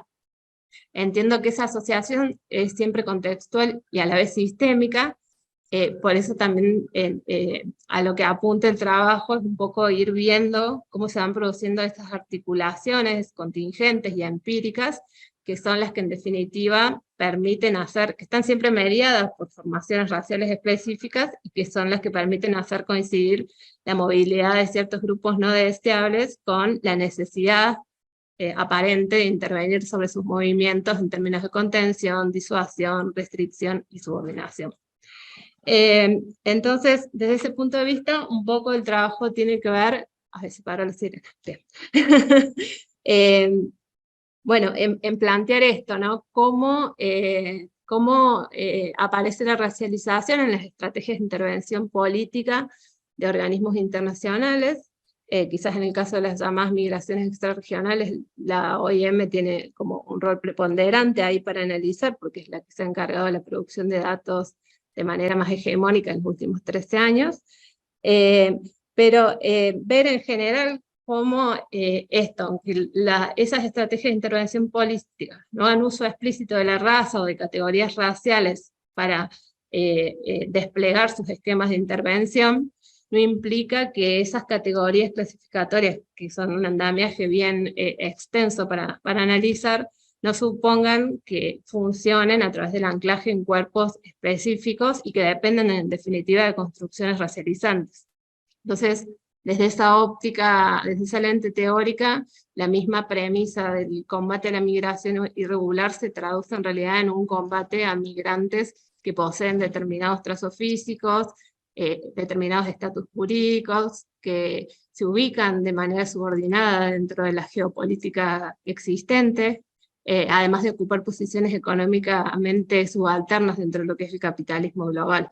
Y ahí, como abrir la discusión a las distintas categorías clasificatorias que se manejan dentro de esos esquemas de intervención. Yo he trabajado mucho con todo lo que es el combate a la migración irregular, el combate a la trata y el tráfico de migrantes, y hoy estoy viendo un poco esto que también están viendo otros colegas, y que tienen que ver con cómo se va configurando y cómo se va acentuando la migración en tránsito también como una categoría de intervención, como una categoría que da cuenta de un marco institucional específico que muy ligado a estas ideas de crisis migratoria, de presión migratoria, y que habilita determinados procesos de externalización fronteriza, de humanitarización del control, que se van manifestando de manera distinta según el contexto geográfico. Entonces, en el contexto sudamericano, a partir del COVID se ha dado como una intensificación de esa matriz de intervención ligada a la migración en tránsito sur-norte, y eso ha tenido como repercusiones concretas en las formas en que se han ido desplegando estas dinámicas de movilidad y de control en el espacio sudamericano. Yo trato siempre llevarlo a pensarlo dentro de lo que son los efectos políticos que tienen las prácticas de control sobre el contexto sudamericano, aunque no se puede desligar de todo lo que son los corredores latinoamericanos en un sentido más amplio. Así que bueno, lo dejo ahí para no pasar. Gracias. Muchísimas gracias. Adelante, Cayo. Gracias. Como mencioné entonces anteriormente, la pregunta principal de mi investigación ha sido por qué en un contexto de expansión de los derechos en Brasil y en la ciudad de São Paulo más específicamente, los migrantes continuaban enfrentando como dificultad para ascender a los derechos. Y bueno, para abordar esta pregunta he trabajado de manera crítica con el concepto clásico de ciudadanía, que bueno, gira en torno a la afiliación de un individuo a un Estado-nación y que pone la nacionalidad en el centro para garantizar los derechos y definir los criterios de pertenencia, y que bueno, bajo esta lógica cualquier cosa que no está alineada con esa perspectiva tiende a permanecer como invisible o como fuera del campo político, incluyendo, bueno, los migrantes, los de otra nacionalidad que no son brasileños. Y bueno, la hipótesis de investigación era que la tensión entre movilidad y movilidad, y bueno, pertenencia y exclusión que caracteriza la perspectiva y la tensión Estado y migración se escala a diversos lugares, promoviendo simultáneamente una inclusión política y ganancias de derechos, pero también una multiplicación de esas fronteras de la política. Y bueno, en contacto con muchos autores de la geografía crítica, yo soy geógrafo, y autores también de la vertiente postcolonial, y también a partir de concepto de los estudios migratorios, como la multiplicación de fronteras, las metrópolis migrantes, régimen de migración. Hemos cuestionado el concepto y disputado sus significados políticos por dos razones principales. Primero, porque era una gramática, y es todavía una gramática muy utilizada en la reivindicación de derechos de grupos minoritarios, incluyendo los migrantes, por lo que es importante reflexionar y analizar críticamente el potencial político y heurístico de este concepto. Y bueno, dos, que es a través de esta gramática se define lo que se incluirá en el dominio público de la política y lo que y quién se posicionará como fuera de ese dominio, abriendo espacio, bueno, para diversas intervenciones que van desde el control, el exterminio, a violencia y todo. Y bueno, la migración se sitúa entonces, y empecé a percibir eso a la medida que el trabajo de campo se seguía en diversos lugares, como se situaba mucho más en los dos campos do que hacía un tránsito entre o irregular para o regular, do informar para informar. Entonces se situaba como de forma ambigua en esos dos polos. Y bueno, por eso ha ganado cada vez más como terreno el debate sobre derechos en el Brasil, pero otros se mantenían como su posición social y política como una anomalía territorial, fuera de lugar. Y bueno, los derechos podían y estaban siendo como prohibidos en muchos lugares y por muchos sujetos, mucho más allá que los de estados en la ciudad de São Paulo. Bueno, sin embargo, los migrantes también no son sujetos pasivos en estos procesos, y como me engajé en algunas de prácticas políticas para entender poco de su proceso de construcción política que se da, bueno, mucho más allá de los espacios institucionales del Estado, y que desarrollan mecanismos de alternativas para experimentar los derechos y cuestionar la pertenencia desde una perspectiva, bueno, como hablé, que va más allá del Estado. Así, desde una perspectiva de la autonomía de las migraciones, y en particular siguiendo como más Tizianos, Papadopoulos, observamos que la práctica en tránsito que los migrantes establecen entre la lógica formal e informal difuminaba como los límites entre lo público y privado, lo local y transnacional. Y bueno, de esta manera, más allá de ser una práctica política limitada al ámbito del Estado, surgían como geografías muy complejas de la ciudadanía que se practicaba y se construían como en barrios, centros culturales, asociaciones informales, colectivos, galerías, entre otros, limitando una perspectiva de pertenencia centrada exclusivamente en el Estado-Nación, y al mismo tiempo revelando arreglos en red, formales e informales, para ascender a los derechos como vivienda, salud, educación y ocio. Bueno, en resumen, el énfasis estaba en la tensión entre movilidad y movilidad y sus implicaciones cotidianas y espaciales y también temporales, que llevan consigo las ambigüedades desde lo que es la ciudadanía, o que se configura la ciudadanía como un discurso.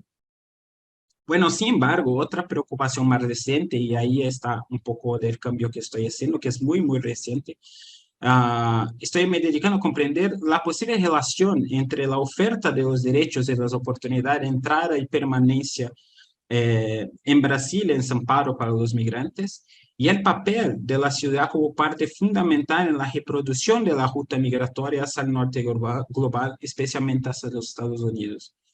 Esta curiosidad surge de algunos hallazgos etnográficos, testimonios de actores que trabajan en la acogida de migrantes y conversaciones informales con migrantes que señalan a Brasil, y más específicamente a São Paulo, como un lugar de llegada, tránsito, pausa y reorganización de otros proyectos migratorios, específicamente el viaje a los Estados Unidos.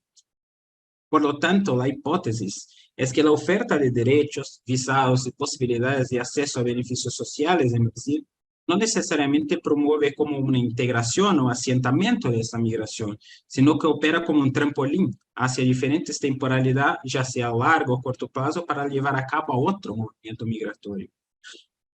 En ese sentido, es relevante considerar que Brasil y la ciudad de São Paulo, especialmente a través del aeropuerto de Guarulhos, que es el más grande de Brasil, están cada vez más integrados en un régimen global de migraciones, con la participación de diversos agentes como locales, nacionales, internacionales, instituciones humanitarias y de seguridad, y colectivos, ONGs, entre otros. El caso más reciente es como un pequeñito caso, solo para traer un poco de materialidad para que estoy hablando, es la llegada de afganos en Brasil.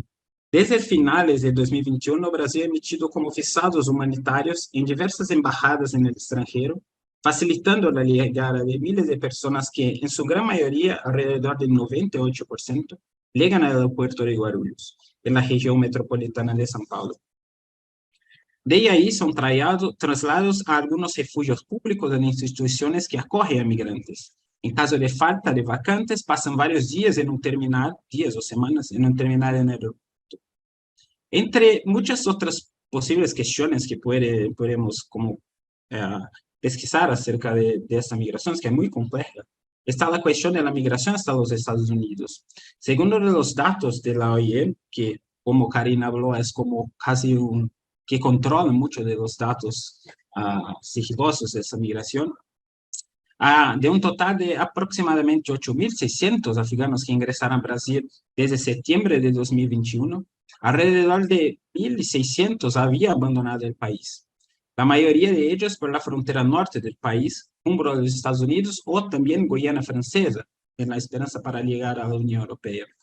Esta movilización también se evidencia en conversaciones con motores de cajas de acogida en São Paulo que informan que en pocos meses de su llegada a Brasil, muchos afganos ya se dirigían hacia los Estados Unidos. Estimaciones no oficiales sugieren que la mitad de los afganos que llegaron a Brasil ya han abandonado el país. Por otro lado, la semana pasada el gobierno brasileño emitió sorprendentemente un orden que restringe la emisión de visados humanitarios para afganos a solo 2 embajadas en el extranjero, antes eran 6. Y limita esta emisión cuando se comprueban vacantes en los refugios que serían establecidos a través de acuerdo entre la sociedad civil y el Estado, similar al mecanismo de migración patrocinada que existe en los Estados Unidos. El argumento de la restricción es promover mejores condiciones para los migrantes de acogida y evitar que vuelvan a migrar en condiciones de riesgo hacia los Estados Unidos. Esto ha alertado como muchos investigadores, activistas e instituciones sobre posibles desarrollos restrictivos futuros debido a que Brasil y São Paulo son lugares de tránsito migratorio de flujos globales de migración actualmente y también debido a la posible incierta influencia de otros países como los Estados Unidos en la ampliación de esas restricciones, que no son como una frontera bajo los Estados Unidos, pero en puntos muy específicos del continente. Y bueno, finalmente, solo para hablar un poco del plan teórico, me he alienado con investigadores de la movilidad en un plan como una movilidad como un marco de referencia para comprender cómo muchas de sus complejidades y cómo una movilidad de los migrantes están actuando como muchas otras movilidades, fronteras y todo más. Y ahí están como John Orry, Mimi Scheller, Tim Creswell, Bianca Freire Medeiros en Brasil, pero también, por supuesto, como investigadores latinoamericanos que Karina mencionó, como Eduardo Domenech, obviamente Soledad y bueno, también Bruno con relación a los espacios de espera, que también están como muy presentes en el aeropuerto y en São Paulo actualmente, y bueno, hacen pensar mucho. Y bueno, es un poco eso para responder la pregunta 2. Gracias. Muchísimas gracias, Cayo. Le doy la palabra a Soledad. Gracias. Esta pregunta 2 es una pregunta de defensa doctoral, ¿no es cierto, Bruno?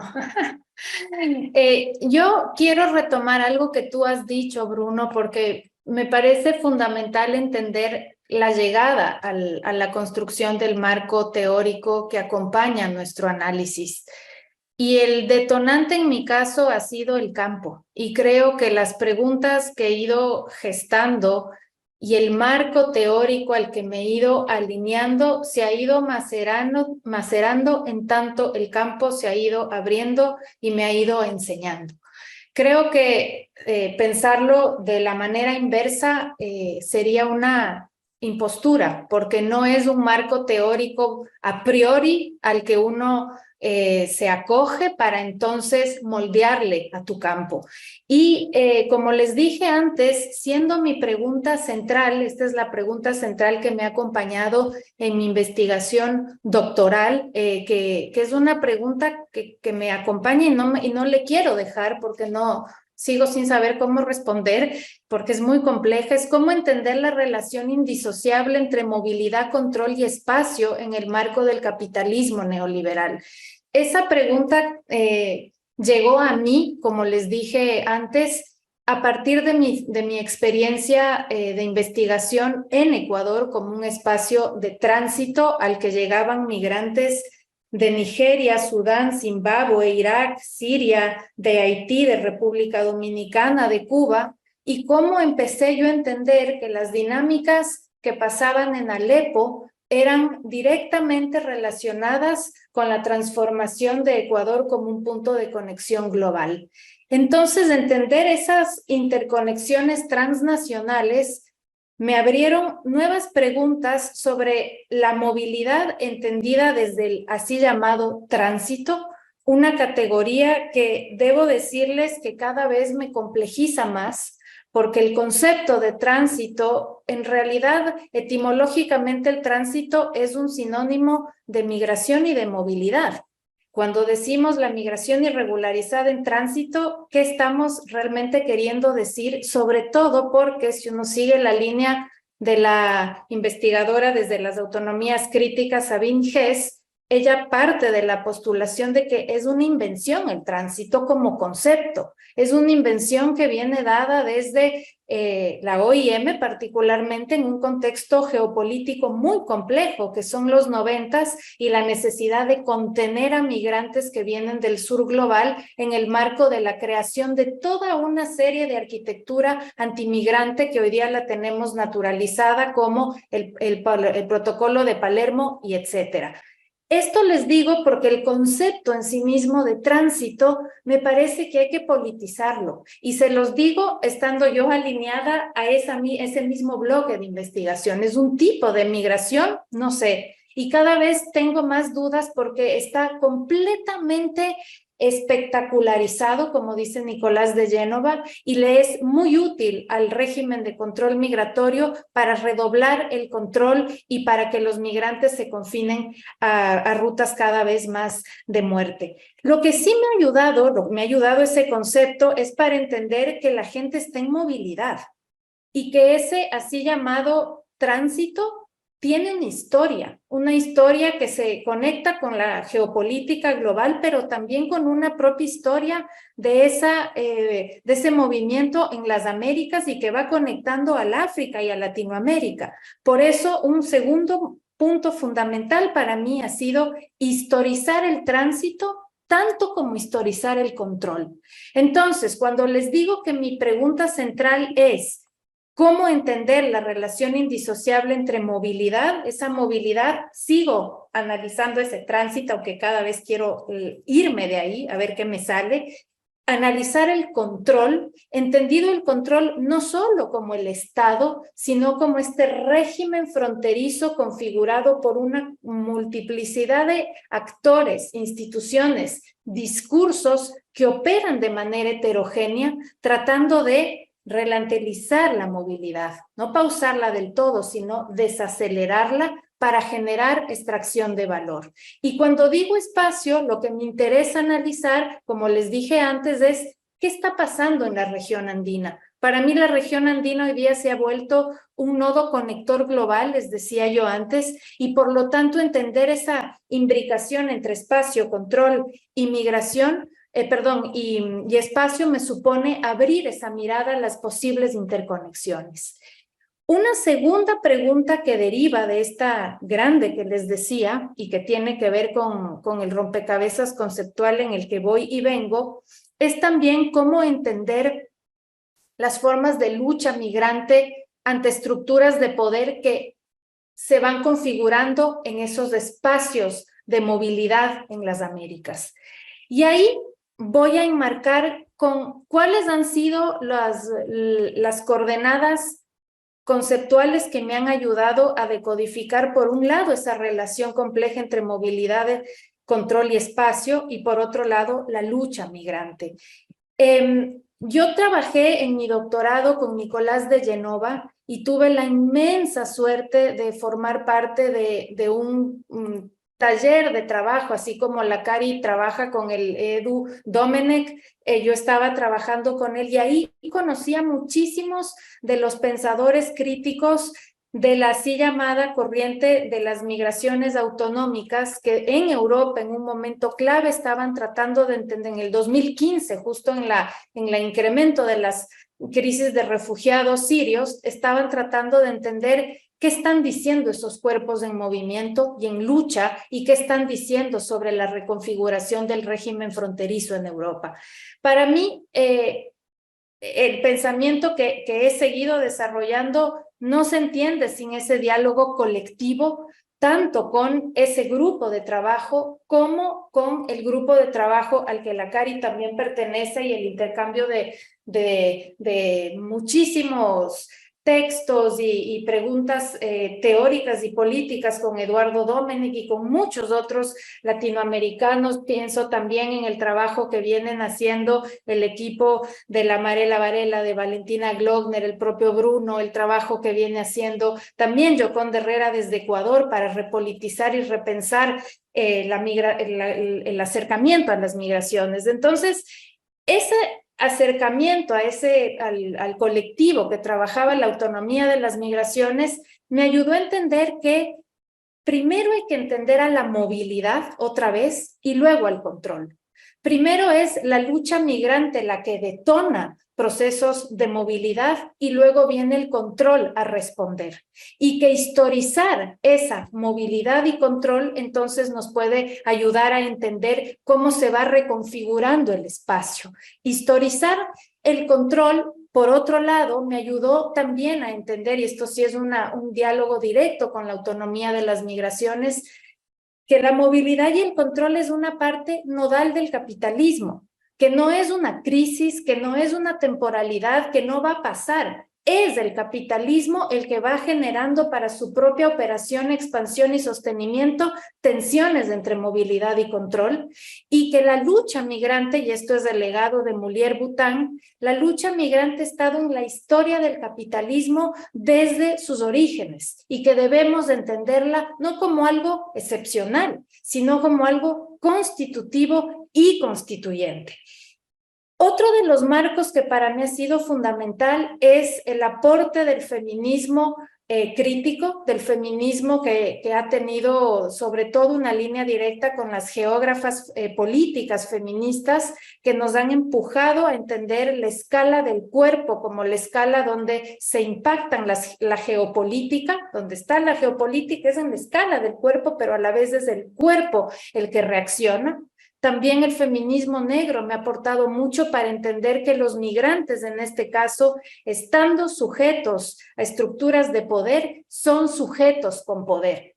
Y que otra vez, esa dialéctica entre control y movilidad permanentemente genera fisuras, permanentemente genera tensiones que hace que otra vez el control se redoble.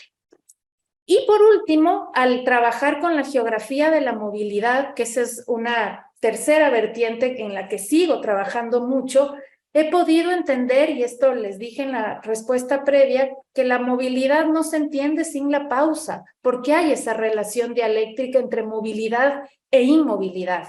La movilidad, la inmovilidad y la inmovilización responde entonces a decisiones autonómicas de los migrantes, por un lado, y por otro, a cómo opera el control. Y como les decía, no es el control solo del Estado, sino el control, en este caso, del crimen organizado, el control de coyotes, el control de la OIM, el control de la ACNUR, el control incluso de las organizaciones de base que están ayudando en terreno. Hay múltiples formas en que se detona el control y, en particular, el control externalizado dentro de esos corredores migratorios que me ayuda a reescalar otra vez el análisis. Entonces es un análisis en el que voy y vengo en escalas, partiendo de la escala del cuerpo, entendiendo que esa es la escala que está directamente impactada por estructuras de poder, pero que está interconectado entre lo local, lo nacional, lo regional y lo global.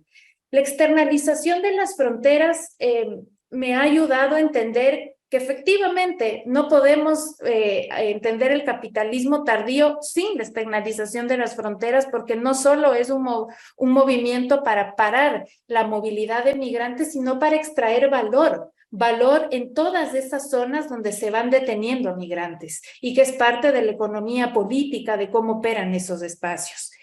Y también cómo los estados a donde se externaliza el control no son solo estados pasivos que receptan la externalización del control, sino que son actores activos en el control de la migración. Nuestros estados son estados estructuralmente racistas que no han superado el legado colonial de un racismo totalmente inherente y que la forma en que se ha venido controlando es vía políticas racializadas. Y con esto acabo. Eso me ha ayudado entonces a entender cómo la externalización se adapta y se adopta en lo local, provocando otras formas de transformación espacial. Gracias. Muchísimas gracias. Hablando del tiempo y los espacios, el tiempo se nos ha ido como agua. Entonces, voy a hacer dos preguntas que tenemos en el público y la participación de Jonathan, Guillermo y Bruno a esta pregunta, pues la retomaríamos en la siguiente sesión para que podamos responder las preguntas del público. La primera es de Emily Riley y dice, quería saber un poco más sobre las rutas que toman africanos para llegar a México y de ahí a Estados Unidos. Y la segunda es de Salda Coqui, cómo las políticas de atención a la población en contextos de movilidad internacional migratorias de los propios países de la región también inciden en los flujos por los países. Quien quiera contestar, y ya con esto cerraríamos esta sesión.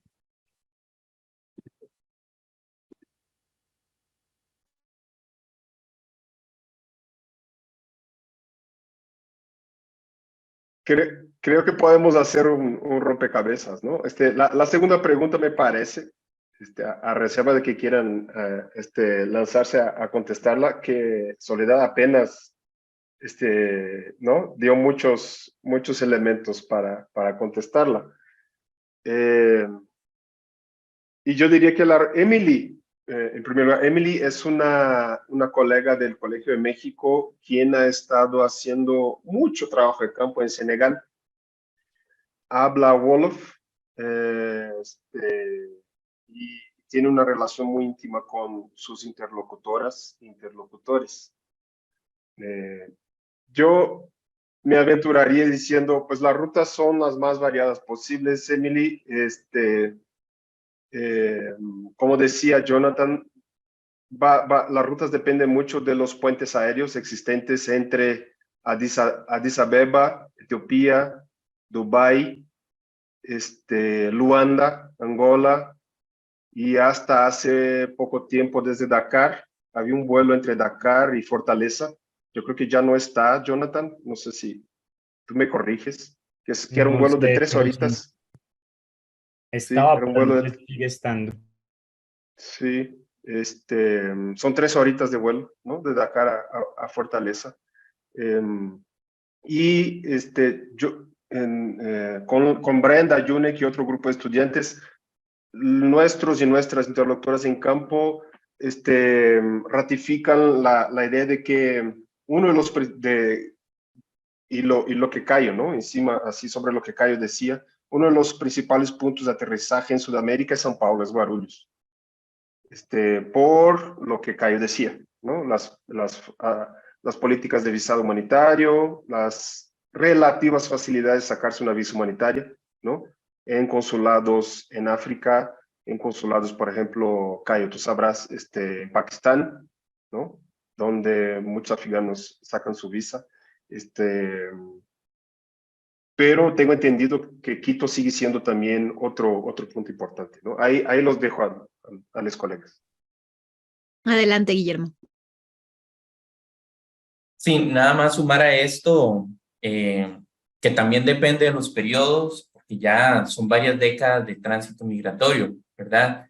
En lo último que hemos observado, por lo menos el 2022 y 2023, que el flujo ha crecido muchísimo, pues hay una pluralidad de lugares de ingreso a América Latina, ¿verdad? Incluyendo detenciones en el propio aeropuerto de Costa Rica, en el propio aeropuerto de Panamá, ¿verdad? Además de Ecuador, Brasil. También hemos identificado personas migrantes que ingresan por Perú, por Chile, ¿verdad? O sea, es muy diverso y yo creo que esa es una de las principales características de estos corredores migratorios, es precisamente la diversificación de trayectorias, ¿verdad? Porque también en el origen hemos identificado migrantes que han estado en Europa, que emigraron primero a Europa y que se decepcionaron con el proyecto de vida y que decidieron ahora migrar por las Américas, ¿verdad? Entonces yo creo que hay, una de las características es esa de diversificación.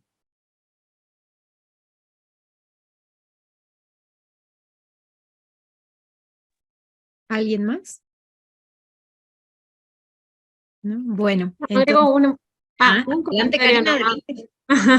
No, que yo justamente con los procesos de remigración, digo entre comillas, porque también hablamos muchas veces de migraciones que se han familiarizado ahí, como trabajan Sole, Amarela, y que incluyen, ¿no?, hijos e hijas de personas de Haití, de Senegal, de países de África, que al nacer en los países sudamericanos tienen la nacionalidad sudamericana, entonces en realidad es su primer movimiento migratorio. Entonces muchas veces uno dice procesos de remigración, pero está incluyendo también a personas que de hecho nunca han efectuado ese movimiento de cruce de frontera internacional.